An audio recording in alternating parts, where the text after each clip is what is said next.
Hello friends, welcome to my channel study with Shilpi. Friends, हम लोग UGC NET exam geography, TGT, PGT geography and all upcoming geography exams की तैयारी कर रहे हैं। फ्रेंड्स, आज हम ज्योग्राफी में पढ़ेंगे ज्वालामुखी यानी कि वॉल्केनो, जो कि हमारे आगे आने वाले एग्ज़ाम के पॉइंट ऑफ व्यू से मोस्ट इम्पॉर्टेंट है। तो आइए फ्रेंड्स, आज हम इसके बारे में डिटेल में पढ़ते हैं।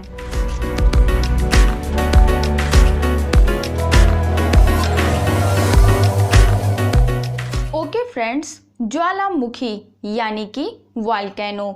ज्वालामुखी पृथ्वी के अंतर्जात बलों से उत्पन्न भू संचलन की एक आकस्मिक घटना है। ज्वालामुखी क्रिया के अंतर्गत पृथ्वी के आंतरिक भाग में मैग्मा व गैस के उत्पन्न होने से लेकर भूपटल के नीचे व ऊपर लावा के प्रकट होने तथा शीतल व ठोस होने की समस्त प्रक्रियाएं शामिल की जाती हैं। ठीक है फ्रेंड्स, तो आपको याद रखना है कि ज्वालामुखी पृथ्वी के अंतर्जात बलों से उत्पन्न एक आकस्मिक घटना है, जिसके अंतर्गत पृथ्वी के आंतरिक भाग से मैग्मा व गैस के उत्पन्न होने से लेकर भूपटल के ऊपर लावा के प्रकट होने तथा शीतल व ठोस होने की समस्त प्रक्रियाएं शामिल की जाती हैं। ओके फ्रेंड्स, तो ये आपको याद रखना है। नेक्स्ट पॉइंट है उद्गार। फ्रेंड्स, हमें पता होना चाहिए कि उद्गार क्या होता है। ज्वालामुखी द्वारा पिघले हुए पदार्थों को बाहर फेंकने की क्रिया ज्वालामुखी उद्गार कहलाती है। फ्रेंड्स, आपको पता होगा कि ज्वालामुखी क्रिया में पृथ्वी के अंदर स्थित मैग्मा लावा के रूप में बाहर निकलता है और मैग्मा के बाहर निकलने की प्रक्रिया को ही हम उद्गार कहते हैं, या फिर हम दूसरे शब्दों में कह सकते हैं कि ज्वालामुखी द्वारा पिघले हुए पदार्थों को बाहर फेंकने की क्रिया ही ज्वालामुखी उद्गार कहलाती है। ठीक है फ्रेंड्स, तो मैग्मा के बाहर निकलने या ज्वालामुखी क्रिया के द्वारा पिघले हुए मैग्मा को बाहर फेंकने की प्रक्रिया ज्वालामुखी उद्गार या उद्गार कहलाती है। नेक्स्ट पॉइंट है ज्वालामुखी उद्गार से बाहर निकलने वाले पदार्थ। फ्रेंड्स, ये एक मोस्ट इम्पॉर्टेंट पॉइंट है, क्योंकि फ्रेंड्स यहाँ से हमारे एग्जाम में अक्सर क्वेश्चन पूछे जाते हैं।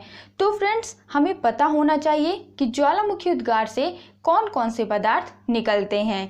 आगे है ज्वालामुखी उद्गार के फलस्वरूप निकलने वाले पदार्थ ठोस, द्रव एवं गैस तीनों ही रूपों में होते हैं।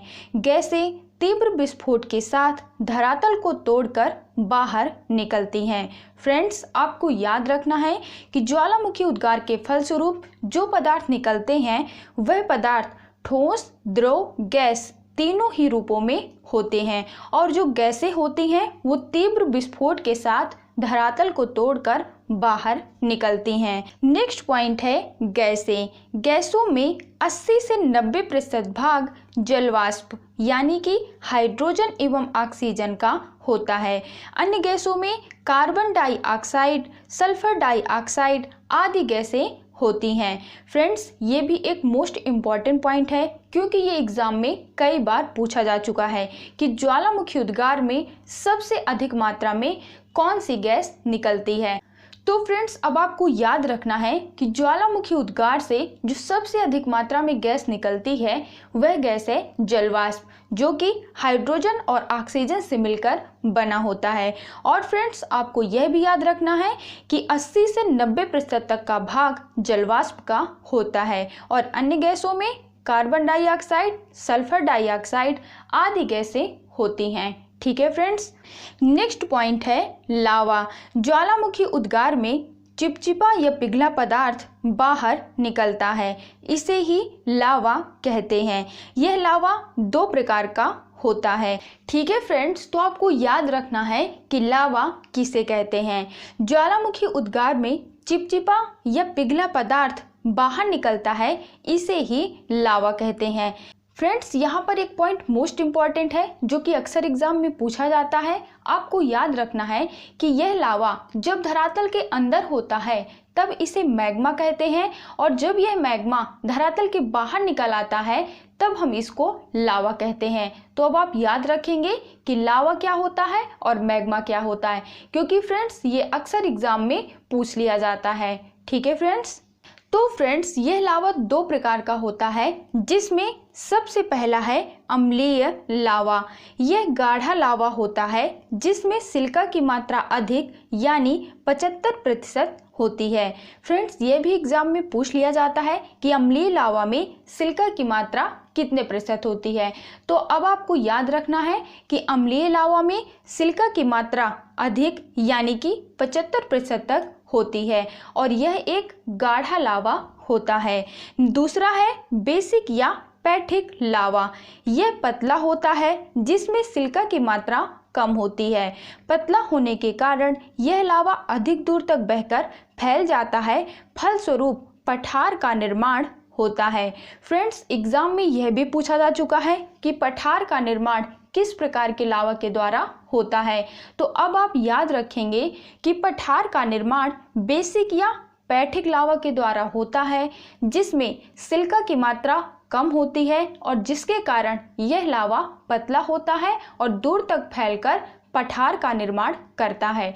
ठीक है फ्रेंड्स, तो आपको याद रखना है कि अम्लीय लावा में सिलिका की मात्रा अधिक होती है, बेसिक या पैठिक लावा में सिलिका की मात्रा कम होती है, अम्लीय लावा गाढ़ा होता है और बेसिक या पैठिक लावा पतला होता है। फ्रेंड्स ये सभी पॉइंट एग्जाम में कई बार पूछे जा चुके हैं, आपको इन सभी पॉइंट को याद रखना है। ठीक है फ्रेंड्स, अगला पदार्थ जो ज्वालामुखी क्रिया से बाहर निकलता है वह है पायरोक्लास्ट। फ्रेंड्स ये एग्जाम में पूछा जा चुका है कि पायरोक्लास्ट क्या होता है। तो अब आप याद रखेंगे कि जो ठोस चट्टानी टुकड़े मैग्मा एवं भूपटल के टूटने से बाहर निकलते हैं उन्हें पायरोक्लास्ट कहा जाता है। ठीक है फ्रेंड्स, आपको इसे याद रखना है। नेक्स्ट है ब्रेसिया। कोणाकार अपेक्षाकृत बड़े आकार के टुकड़े ब्रेसिया कहलाते हैं। ठीक है फ्रेंड्स, आप याद रखेंगे कि ब्रेसिया किसे कहते हैं। तो कोणाकार अपेक्षाकृत बड़े आकार के टुकड़े ब्रेसिया कहलाते हैं। फ्रेंड्स जब बहुविकल्पी क्वेश्चन पूछे जाते हैं तो वहाँ पर आपको इसका लक्षण दे देगा और फिर पूछेगा कि यह क्या चीज़ है। तो अब आपको याद रखना है कि अगर आपसे पूछा जाता है कि कोणाकार अपेक्षाकृत बड़े आकार के टुकड़े जो ज्वालामुखी क्रिया के दौरान बाहर निकलते हैं उन्हें हम क्या कहते हैं, तो उन्हें हम कहते हैं ब्रेसिया। ठीक है फ्रेंड्स, नेक्स्ट है ज्वालामुखी बम।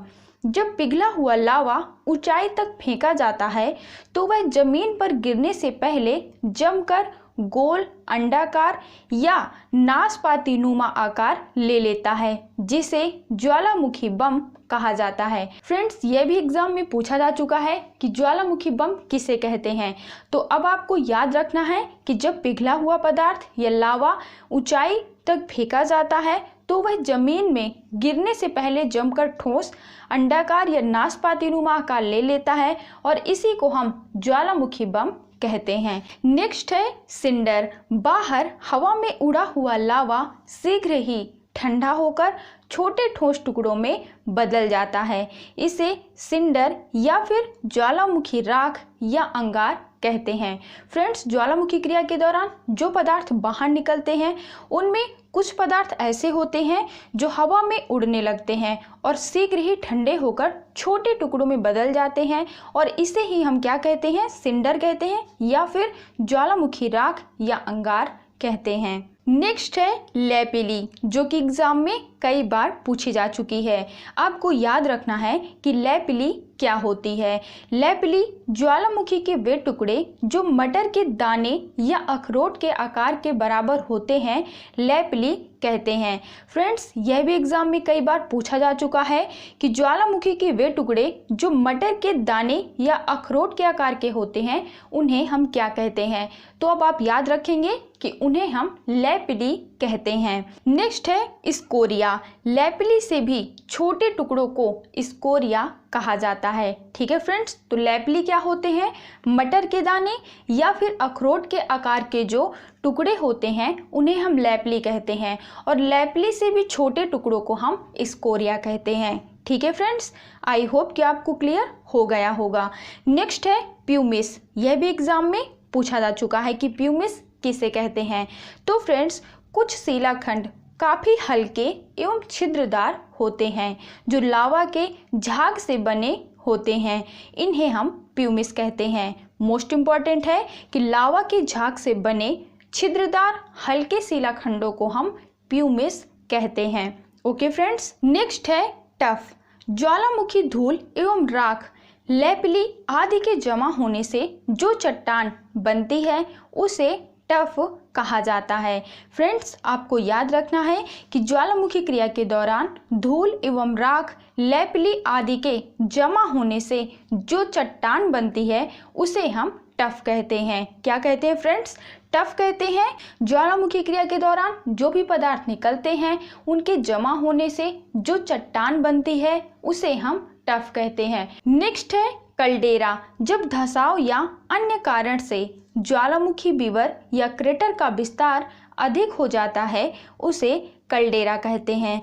तो फ्रेंड्स, आपको याद रखना है कि जब धसाव या अन्य कारण से ज्वालामुखी विवर या क्रेटर का विस्तार अधिक हो जाता है तो उसे हम कल्डेरा कहते हैं। तो फ्रेंड्स, यहाँ पर एक सवाल और उठता है कि ज्वालामुखी विवर या क्रेटर क्या होता है? फ्रेंड्स, जिस स्थान से ज्वालामुखी का उद्गार होता है उस स्थान पर एक गड्ढेनुमा आकृति बन जाती है और इसी गड्ढेनुमा आकृति को हम क्रेटर या ज्वालामुखी विवर कहते हैं। और जब धसाव या अन्य किसी कारण से ज्वालामुखी विवर या क्रेटर का विस्तार अधिक हो जाता है, यानी उस गड्ढे की आकृति बढ़ जाती है, तो उसे हम कल्डेरा कहते हैं। ठीक है फ्रेंड्स, आई होप कि आपको समझ आ गया होगा।